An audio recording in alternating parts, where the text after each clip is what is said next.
Dalam 12 tahun terakhir semenjak bisnis digital mulai bergerak naik, kita menyaksikan bahwa di dunia banyak sekali bisnis yang menjadi digital, menjadi light asset, dan bisnis digital itu menyelesaikan banyak masalah masyarakat dengan biaya murah. Sekarang, bisnis digital di dunia tumbuh dengan kecepatan penuh. Di Indonesia dalam 12 tahun ini sudah bisa memiliki 5 unicorn company atau perusahaan dengan valuasi di atas 1 billion US dollar atau sekitar 15 triliunan rupiah. Semenjak pandemi, maka bisnis digital meningkat tajam kebutuhannya. Di mana dalam 2 tahun terakhir di Tiongkok per minggu tumbuh 1 unicorn. Di Singapura 1 bulan tumbuh 1 unicorn. Begitu juga di India, 1 dalam setiap 2 bulan ada perusahaan unicorn bertumbuh baru di India. Sementara di Indonesia dalam 2 tahun ini belum lahir lagi unicorn baru. Entahlah 2 tahun ke depan. Kayaknya nggak ada juga tuh. Maklum, tidak ada yang mendukung, juga tidak ada roadmap niatan pejabat negara membangun bisnis digital anak bangsa di tanah air dengan dukungan kemudahan-kemudahan. Yang ada hanya pendiaman. Ini faktanya.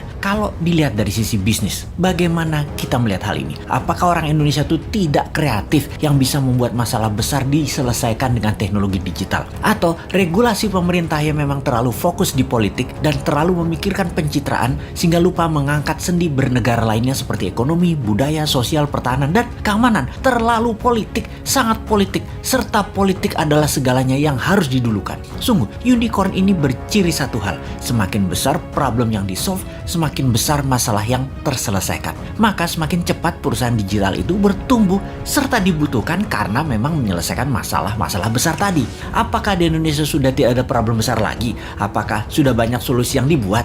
Atau malah kebijakan mengebiri banyak gerakan kreatif masyarakat? Contoh, data di lapangan ada puluhan ribu pendaftar minta sertifikasi BPOM yang sudah tahunan gak keluar. Bagaimana UKM mau maju kalau demikian?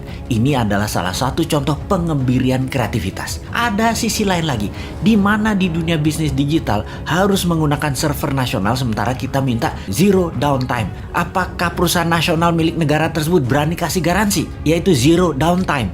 Nggak ada tuh. Bahaya dalam bisnis digital misalnya kalau mau transfer duit, tahu-tahu ngedrop.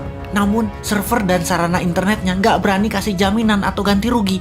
Berat lah. Nah, itulah susahnya berbisnis dengan negara yang berbisnis, yaitu BUMN. Sementara server dan fasilitas dari luar negeri sudah lebih murah plus garansi zero downtime. Kalau lama mereka bayar penalti, tetapi nggak boleh dipakai. Kalau bisnis digital buat browsing-browsing sih aman. Yang paling ditakuti adalah pada saat upload data. Ini nggak boleh ada downtime. Jadi, wahai generasi new mind, harusnya kita mengatakan lupakan mimpi jadi Mark Zuckerberg, lupakan mimpi jadi Jack Ma-nya di Indonesia, karena perusahaan Anda sulit jadi unicorn dalam waktu yang cepat. Apakah kalau mau kaya cepat di negeri politik ini emangnya harus breaking law, merusak aturan bisnis yang ada gitu ya? Kita jadi nggak bisa alim-alim amat kalau kayak gitu. Harus super kreatif mengalahkan kekakuan old mind regulator yang cari selamat di dalam menjabat, bukan malah untuk mempermudah masyarakat berusaha. Duh, lamanya 2024.